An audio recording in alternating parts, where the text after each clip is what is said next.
లోపలికి వెళ్ళి గురువుగారిని అడిగాడు. గురువుగారు శంకరుడు వచ్చాడండి, వీధిలో నించున్నాడు, నేను మీకు చేసిన శుశ్రూషకి నన్ను అభినందించడానికి వచ్చాడు, మీకు వచ్చినటువంటి రోగాలు తీసేయమని శంకరుణ్ణి అడగనా అన్నాడు. అంటే గురువుగారు అన్నాడు, ధూర్తుడా, నీకు ఎన్ని మార్లు చెప్పాను, ఒకనాడు నేను చేసిన పాపము నన్ను ఈ రోజున రోగముగా బాధిస్తోంది, నేను చేసిన పాపం నేను అనుభవించాలి, అంతేగాని శంకరుడి దగ్గరికి వెళ్ళి పాపం చేశాను రోగం వచ్చింది తీసేయని అడుగుతానా? నేను అడగను, అలాగా నేను అనుభవిస్తాను.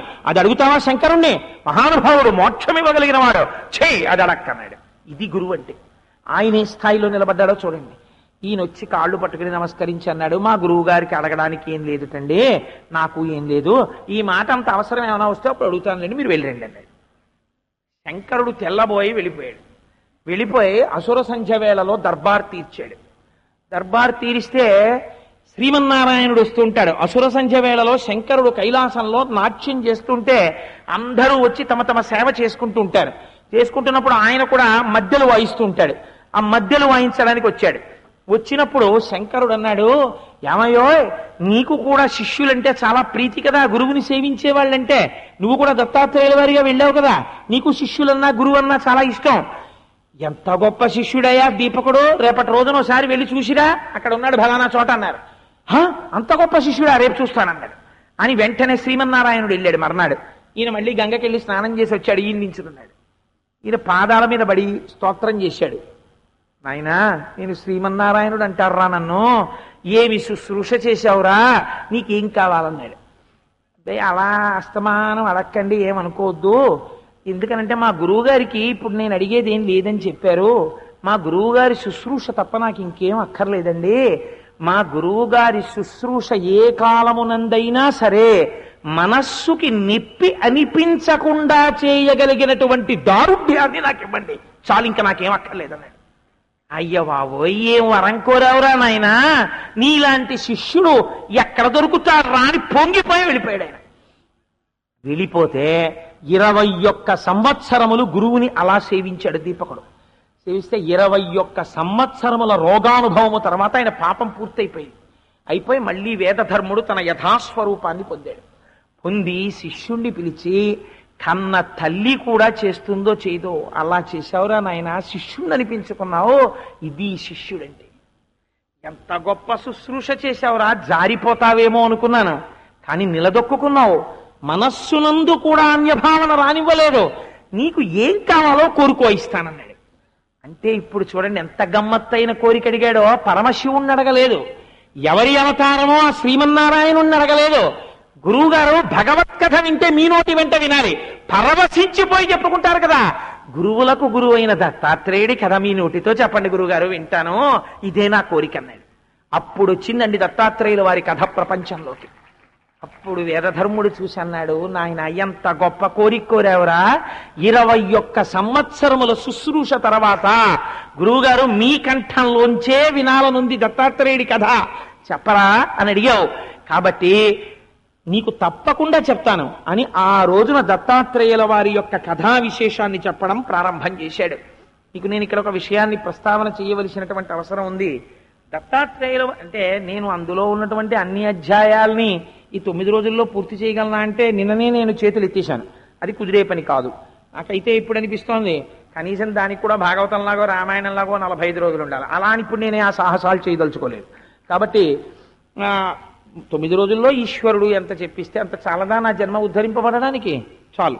కాబట్టి ఆ దత్తాత్రేయుల వారి యొక్క కథని చెప్తాను అని చెప్పి పూనుకతో ప్రారంభం చేసి నేను దాన్ని చాలా సంగ్రహం చేసి ఒక్క మాటలో చెప్పాలంటే, మనకి అర్థం కాని రీతిలో ఒక విషయం ఉంటుంది దత్తాత్రేయుల వారి జీవితంలో. వారికి బాల్య క్రీడలు లేవు. మీకు మొట్టమొదటి విజ్ఞాపన చేశాను. అనసూయ అత్రి యొక్క దంపతుల తపఫలంగా దత్తాత్రేయుల వారు జన్మించిన తరువాత వారి వెనక కొన్ని 100 మంది శిష్యులు లేదా వటువులు చాలా మంది ఆయన చుట్టూ చేరారు. చేరి ఆయన దగ్గర జ్ఞానభిక్ష కోరారు.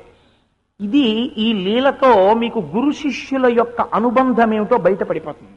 ఇది చాలా గొప్ప లీల దత్తాత్రేయుల వారి జీవితంలో.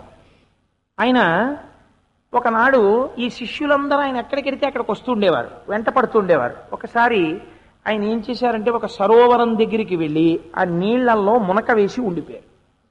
ఉండిపోతే ఈ శిష్యులందరూ గురువుగారు ఏమైపోయాడో, నీళ్లలోకి వెళ్ళి మునిగిపోయాడు, ఇంకా మళ్ళీ రాలేదని, మన గురువులు పైకి రాగలిగినటువంటి సమర్థులే, తప్పకుండా వస్తారు అని వారు కొన్ని దివ్య సంవత్సరముల పాటు శతాధిక సంవత్సరములు ఒడ్డున నిలబడిపోయారు. నిలబడిపోతే ఆఖరికి దత్తాత్రేయుల వారు నీటిలోంచి బయటికి వచ్చారు. రాగానే మళ్ళీ నువ్వు ఇంతకాలానికి మాకు దొరికావు, ఎంత అదృష్టం అని చెప్పి దత్తాత్రేయుల వారి వెనకాతల పడ్డారు. ఆయన ఆశ్రమంలోకి వెళ్ళారు, వచ్చేవారు, కూర్చుంటుండేవారు, తిరుగుతుండేవారు. ఒక రోజున దత్తాత్రేయుల వారు వీళ్ళందరినీ తీసుకుని మళ్ళీ సరోవరంలోకి వెళ్ళి మునక వేశారు. వీళ్ళు స్నానం చేశారు. ఈయన ఈసారి మునక వేసి మళ్ళీ కనపడ్డం మానేశారు. ఏమైపోయాడరా మళ్ళీ గురువు గారు అనుకున్నారు. మళ్ళీ కొంతసేపటికి బయటికి వచ్చారు. ఈసారి బయటికి వచ్చేటప్పుడు పక్కన చాలా విలాసవతి అయినటువంటి ఒక స్త్రీ ఉంది. ఆ స్త్రీని దగ్గరకి చేర్చుకొని ఆవిడ చేతిలో ఒక బంగారు పాత్రలో మద్యాన్ని పట్టుకొని ఒక గ్లాసులో పోసి ఒక పాత్రతో ఆయనకు అందిస్తోంది.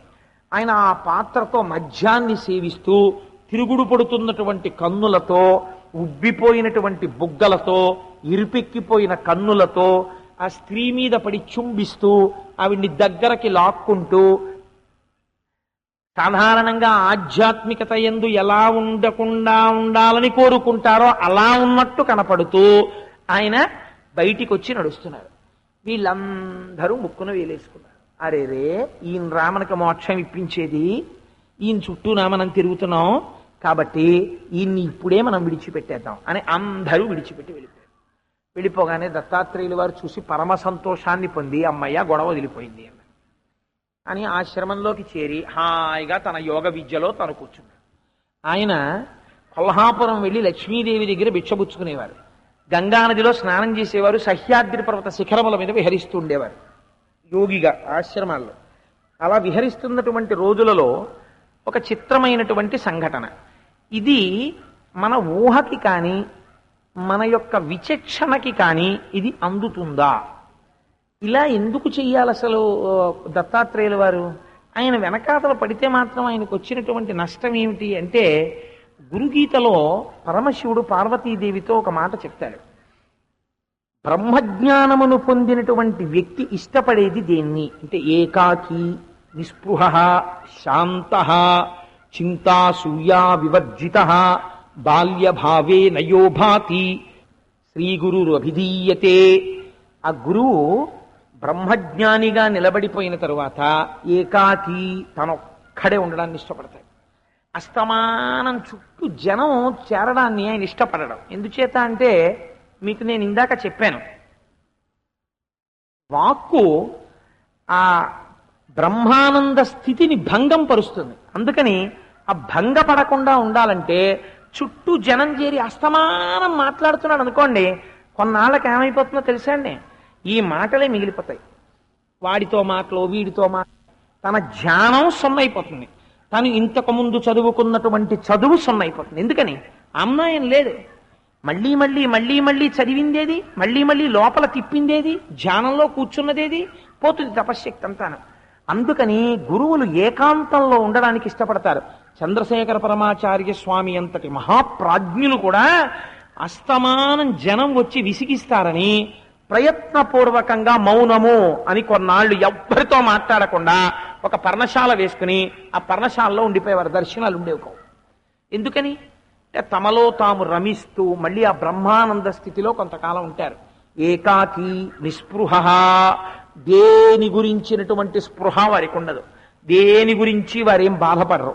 శాంత, దేని గురించిన బాధ లేకపోతే ఎలా ఉంటారండి? శాంతంగా ఉంటారు. ఏకాకి, నిస్పృహ, శాంత, చింతాసూయా వివర్జిత. చింత ఏమైనా ఉంటుందా? దేని గురించిన ఆలోచన ఉండదు. అసూయ ఇంకెక్కడి నుంచి ఉంటుంది? ఎవ్వడి గురించి అసూయ లేదు. వివర్జిత, అన్ని వదిలిపెట్టేసి బాల్యభావే నయోభాతి. పిల్లాన్ని చూడండి మీరు, పసిపిల్లాన్ని, కొద్దిగా నవ్వడం వచ్చినటువంటి పసిపిల్లాన్ని అమ్మ ఉయ్యాల్లో పడుకోబెట్టేసి వెళ్ళిపోతుంది పక్కనే. వెళ్ళిపోతే నా జీవితంలో ఇలాంటి సందర్భం ఒకటి జరిగింది. నేను పెద్దాపురంలో పెళ్ళైన కొత్తల్లో ఉన్నటువంటి రోజుల్లో ఒకసారి మా అబ్బాయి అప్పటికి ఇంకా చంటి పిల్లవాడు ఊయల్లో కట్టి పడుకోబెట్టారు. పడుకోబెడితే నేను ఆ భోజనానికో అప్పుడు 9 గంటలకు భోజనం చేసే అలవాటు ఉండేది నాకు. 9 గంటలకు భోజనం చేయడం కోసమని ఏదో వంటింట్లో ఉన్నాను. ఎక్కడి నుంచి వచ్చాడో ఒక ఆగంతకుడు మా మామగారు తల్లిగారు ఆ ముందు గదిలో కూర్చొని ఏదో ఒత్తులు చేసుకుంటుంటే వచ్చి కోటేశ్వరరావు ఉన్నాడమ్మా అన్నాడు. అంటే అలా అడిగితే ఆవిడ అనుకున్నారు, ఓహో మా అబ్బాయి అల్లుడికి ఏదో స్నేహితుడిలా ఉందనుకుని ఉన్నాడు బాబు లోపల అన్నాడు. వాడు చక్కగా లోపలికి వచ్చేసి అక్కడ మా అబ్బాయి పడుకుని వాడు చక్కగా ఉయ్యాల్లో ఆడుకుంటున్నాడు నవ్వుకుంటూ. ఆడుకుంటుంటే వాడు వెళ్ళి పిల్లాడికి ఏమైనా ఉన్నాయేమో అని చూశాడు. ఏమున్నా ఏం లేవు. కాబట్టి వాడు ఏం చేశాడంటే అక్కడ అటు ఇటు తిరిగి ఆ టేబుల్ అవి లాగాడు. నా వాచి మా ఆవిడ వాచి ఆఫీస్కి వెళ్ళిపోదామని ఇద్దరం టేబుల్ మీద పెట్టుకుని ఉంచాం. వాడు చక్కగా 2 వాచీలు పెట్టేసుకుంటుంటే అప్పుడు ఈ మా అమ్మగారికి అనుమానం వచ్చి చూశారు. చూసి ఏడు పిల్లాడిని చూస్తుంటే స్నేహితుడు కొడుకు కదా అనుకున్నారట. ఈ వాచీలు పెట్టేసుకుంటుంటే ఇదేంటి 2 వాచీలు పెట్టేసుకున్నారు అనుకుని దొంగ అయి ఉంటారని దొంగ దొంగ అన్నారు. వాడు ఈవిని దోసి బయటికి వెళ్ళిపోయాడు. దొంగ దొంగ అంటే అప్పుడు నేను వెళ్ళి ఆవిడని అడిగాను, ఏమైందన్నాను. మీ 2 వాచీలు పెట్టుకుని ఎవడో వెళ్ళిపోయాడు అన్నాడు. నేను ఎంత తెలివైన వాడినో తెలుసా అండి. నేను గబగబా రోడ్డు మీదకి వెళ్ళి ఇలా వెతుకుతున్నాను. ఎవరు దొంగని ఏమైనా బోర్డు ఉంటుంది ఏంటి, ఎవరెట్టుకెళ్ళాడో వాచీలు. సందు చివరి దాకా వెళ్ళాక అప్పుడు తెలిసింది. ఎవడిని అడుగుతాం ఇప్పుడు, ఇందులో ఎవరు దొంగ ఈ రోడ్డు మీద వెళ్ళారు, మీరైనా వాచీలు అడుగుపోయారంటే కొడతారు. కాబట్టి ఇంకా నిరర్ధకం, ఇంకా మనం ఎవరిని అడగకూడదు. కాబట్టి ఇది ఈశ్వర కృత్యము అని ఇంట్లోకి వెళ్ళిపోతే గొడవ వదిలిపోతుంది అని వెళ్ళిపోయాను. కాబట్టి ఇప్పుడు మా అబ్బాయి వాడు అక్కడే ఉయ్యాల్లో ఉన్నాడు. వాడు హాయిగా నవ్వుకుంటున్నాడు. వాడు దొంగ వచ్చి ఎత్తుకుపోతుంటే అయ్యో మా నాన్నగారు వాచి ఎత్తుకుపోతున్నారని కానీ మా అమ్మ వాచి ఎత్తుకుపోతున్నారని కానీ వాడికి ఏమీ అక్కర్లేదు. ఒకవేళ ఏంటి నిజంగా ఊయల మించో పాము దిగుతోంది అనుకోండి, వాడికి ఏమీ పట్టదు. ఆ పావును చూసి వాడు హాయిగా సంతోషంగా నవ్వుతూ ఉంటాడు. ఎందుకు అలా ఉండగలడు అంటే వాడికి ప్రపంచంలో అసలు ఏ వస్తువు వలన ప్రమాదమని కానీ ఏ వస్తువు వలన సుఖమని కానీ రెండూ వాడికి తెలియవు. ఆ పరుపు మీద పడుకుంటే ఇంతకన్నా మెత్తగా ఉంటుంది అని వాడికి తెలియదు. ఇది పాము కరుస్తుందేమో అని వాడికి తెలియదు. వాడు ద్వంద్వాతీతుడు. వాడికి ఈ 2 మాటలు తెలియవు. కష్టము సుఖము ఈ 2 మాటల గురించి వాడికి ఏమీ తెలియదు.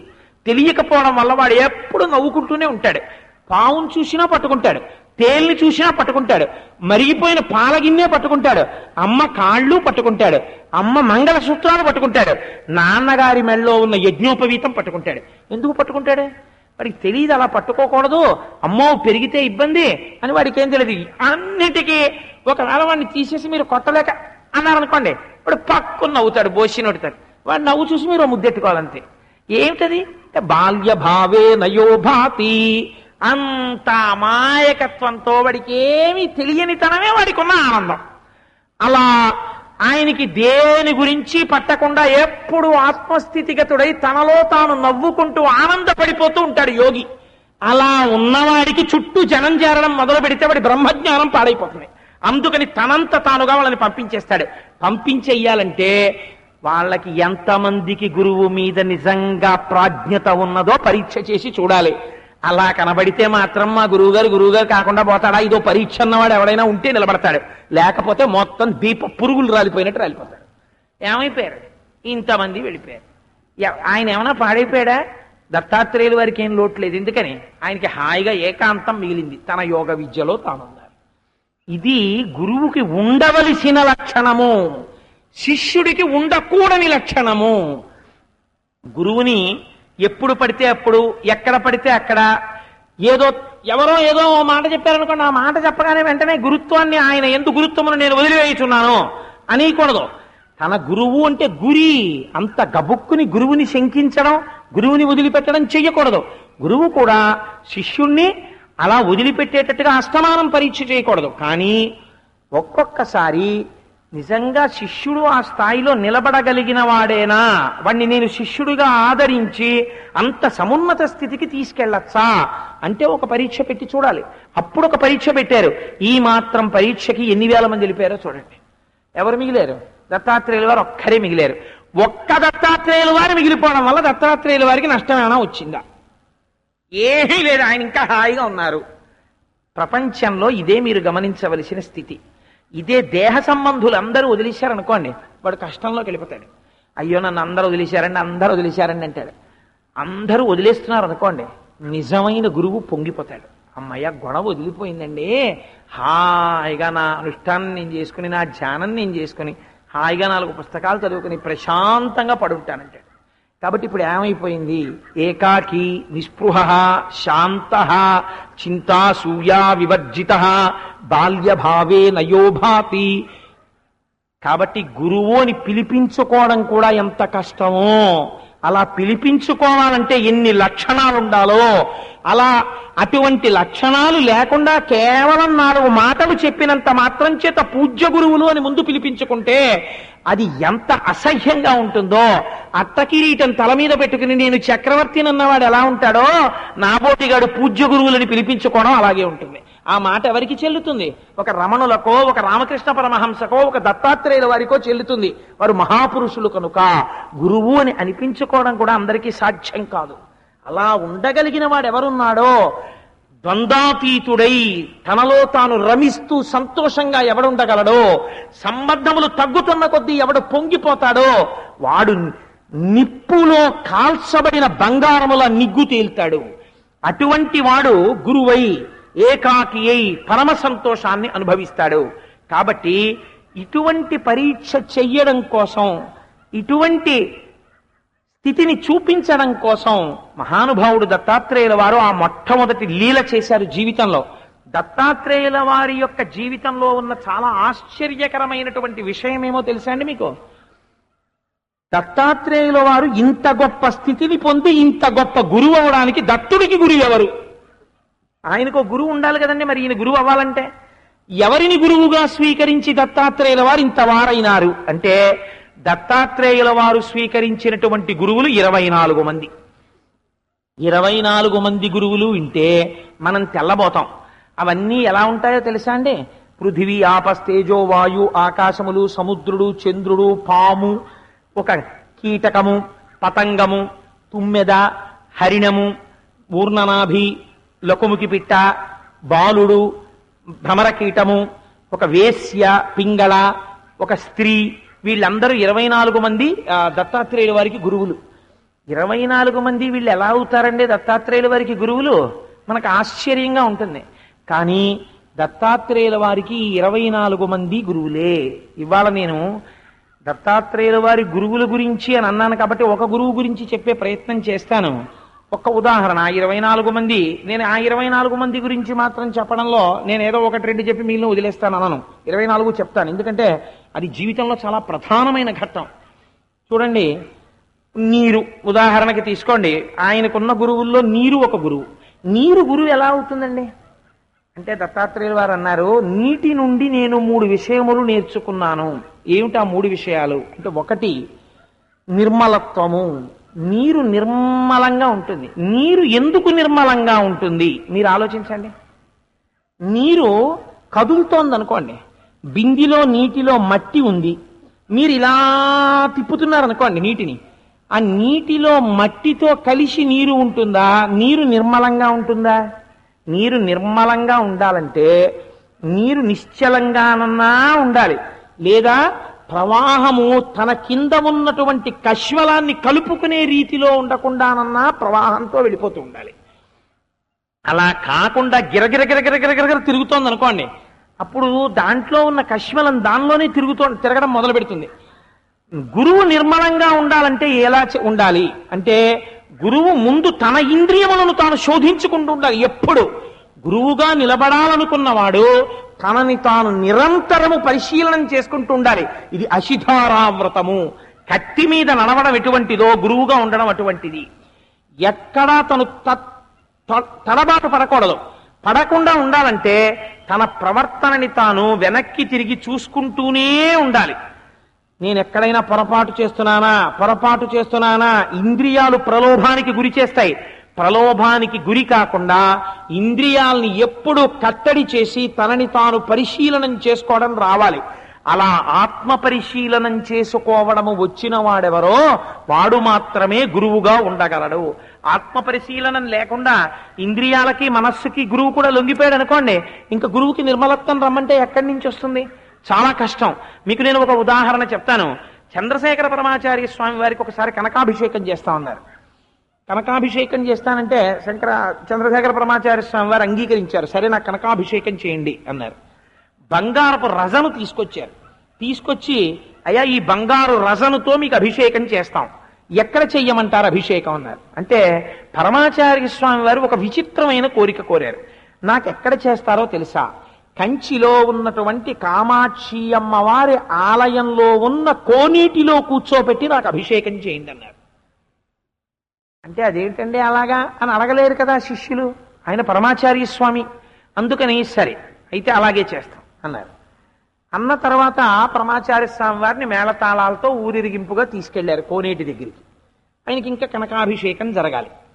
తీసుకెళ్లి నీళ్లలోకి దింపారు. దింపితే ఆయన కట్టుకున్నటువంటి వస్త్రం తొడల వరకు తడిసిపోయేంత లోతులో వెళ్ళారు. వెళ్ళిన తర్వాత ఒక కుర్చీ వేసి ఉంది. ఆ కుర్చీ చూసి దాంట్లో కూర్చున్నారు. ఆయన కూర్చున్న తర్వాత ఆయనకి ఈ బంగారు రజనుతో అభిషేకం చేశారు. కనకాభిషేకం అయిపోయింది. అయిపోయిన తర్వాత పరమాచార్య స్వామి వారు వచ్చి ఒడ్డుకొచ్చి ఒళ్ళు తుడిచేసుకుని పొడిబట్ట కట్టుకుని నించున్నారు. శిష్యులు నీళ్లలోకి దిగుతున్నారు. మీకు కనకాభిషేకం లేదు కదా, మీరు మళ్ళీ ఎందుకు దిగుతున్నారు నీళ్లలోకి అని అడిగారు. అడిగితే అబ్బాయి ఏం లేదండి, ఇందాక మీకు బంగారు రజనుతో అభిషేకం చేశాం కదా, చేసేటప్పుడు మీరు కూర్చున్న కుర్చీకి కింద ఒక పెద్ద బట్ట ఒకటి వేశాం. మీ మీద వేసిన బంగారు రజను ఆ బట్ట మీద చేరుతుంది. ఆ బట్ట 4 వైపులా ఎత్తి మూట కట్టి తెచ్చి ఆ బంగారం మళ్ళీ వాడుకోవచ్చని అన్నారు. అంటే పరమాచార్య స్వామి అన్నారు, నాకు ఈ విషయం ముందే తెలుసు. కనకాభిషేకం నాకు చేయడం వెనకాల మళ్ళీ ఆ బంగారం ఎత్తి మూట కట్టుకోవాలన్న తాపత్రయాలుంటాయని తెలుసు. కాబట్టే నీళ్లలో చెయ్యమని, రజనుతో చెయ్యమని, కాసులతో చెయ్యవద్దని నేను కుర్చీలో కూర్చునేటప్పుడే కాలివేళ్లతో పట్టి గుడ్డ లాగేశాను. కాబట్టి బంగారు రజను నీటిలోకి వెళ్ళిపోయింది అన్నారు. ఇప్పుడు వాళ్ళు వెళ్ళి చూశారు, ఆయన నిజమే కూర్చున్నప్పుడు వేళ్లతో పట్టుకుని బట్ట లాగేశారు వెనక్కి. ఇంకా గురువుగారికి కనకాభిషేకం ఏమిటి, ఆ బంగారం తెచ్చుకుందాం అనుకున్నవాడు కనకాభిషేకం చేశాడా అంటే ఎలా ఉంటాయో చూడండి ఆలోచనలు. గురువు అనేటటువంటి వాడు ఎంత నిర్మలంగా ఉంటాడో చూడండి. వాళ్ళు ఆ బంగారం తెచ్చుకోకపోతే ఏమైనా అనుకుంటారేమో, మళ్ళీ మనకి కనకాభిషేకం చేయరేమో అనుకున్నవాడు గురువు ఎలా అవుతాడండి? వాత పెట్టినట్టు చెప్పగలిగిన వాడై ఉండాలి, రాగద్వేషాలకి అతీతుడై ఉండాలి. అలా ఉండగలిగితేనే గురువు అవుతాడు. చంద్రశేఖర పరమాచార్య స్వామి వారి జీవితంలో నేను తరచు చెప్తుంటాను, మీలో చాలా మందికి తెలిసేమో, అయినా ఆనందం కొద్దీ మళ్ళీ చెప్తున్నాను. ఒక ఆశ్చర్యకరమైన సంఘటన జరిగింది. చంద్రశేఖర పరమాచార్య స్వామి వారికి పీఠంలో ఉన్న వంటవాడు ఒకసారి తోటకూర పప్పు వేశాడు. మధ్యాహ్నం భోజనం చేస్తున్నప్పుడు ఆయన తోటకూర పప్పు తింటూ అన్నారు, పప్పు చాలా బాగుందయ్యా అన్నారు. అంటే 2వ రోజు కూడా తోటకూర పప్పు వేశాడు, తిన్నారు. 3వ రోజు వేశాడు, తిన్నారు.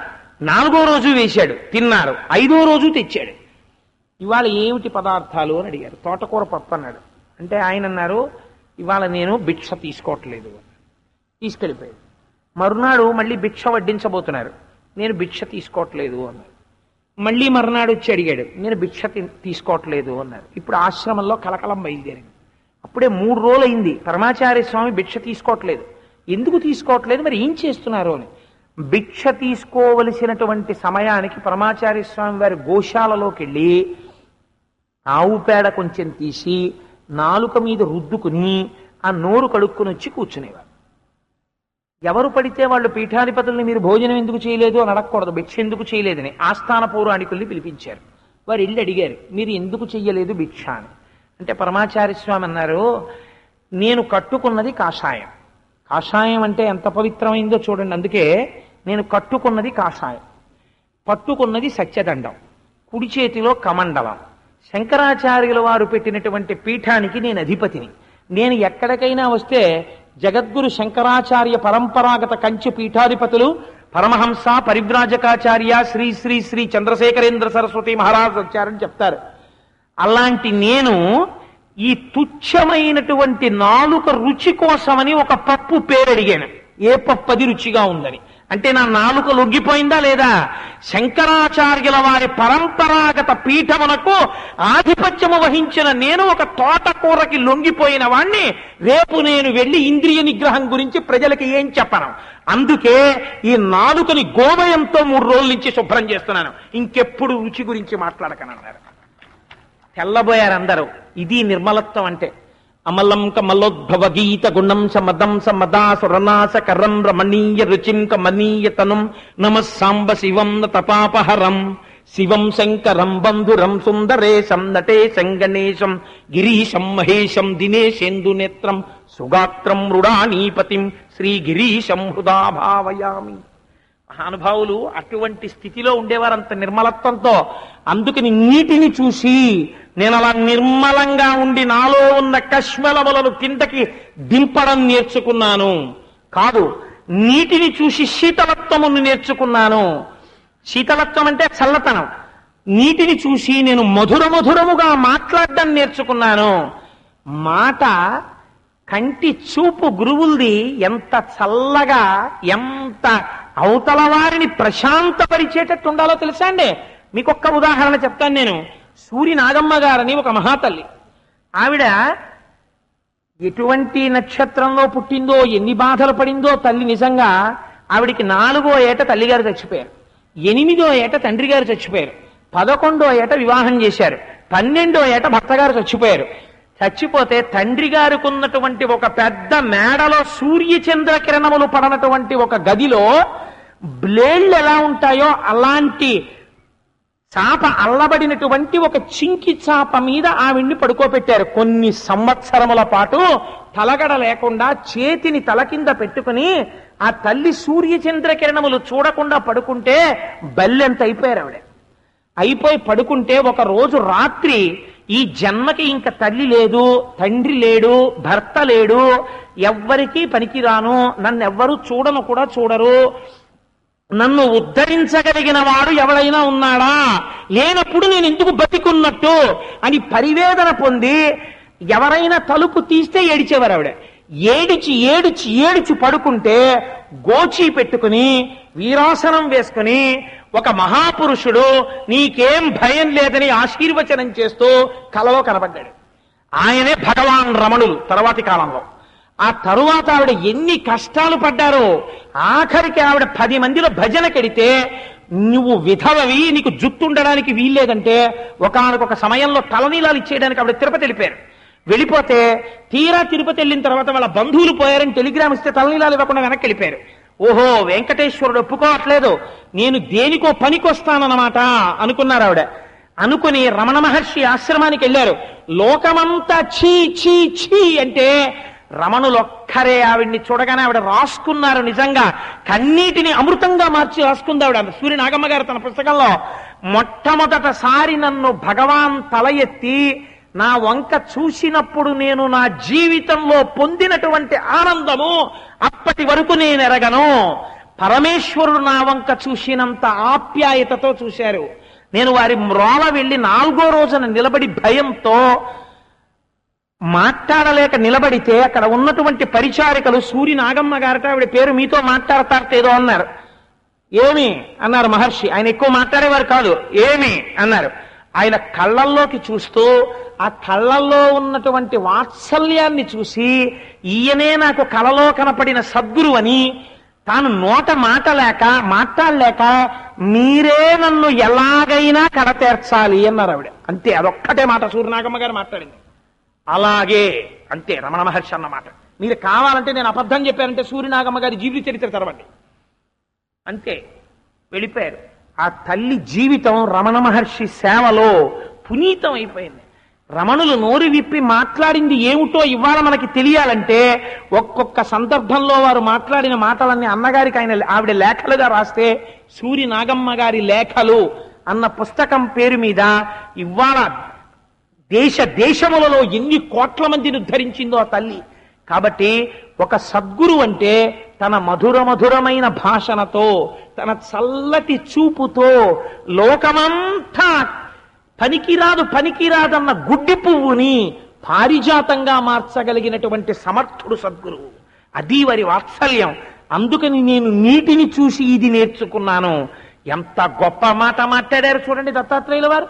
24 మంది గురువులలో మొదటి గురువుని గురించి మాత్రమే నేను ప్రస్తావన చేశాను. ఒక్కొక్క గురువు గురించి, ఆ దాని వెనక ఉండేటటువంటి విషయం గురించి ఇంకా నేను ఇవాళ మీతో మాట్లాడేటప్పుడు ఆ శీతలత్వము అన్న దాని గురించి నేను ప్రస్తావన చెయ్యలేదు. విహితం వా సర్వమేత్త క్షమస్వ. శివ కరుణాబ్ధే శ్రీ మహాదేవ శంభో. సర్వం శ్రీ ఉమామహేశ్వర బ్రహ్మార్పణమస్తు. స్వస్తి.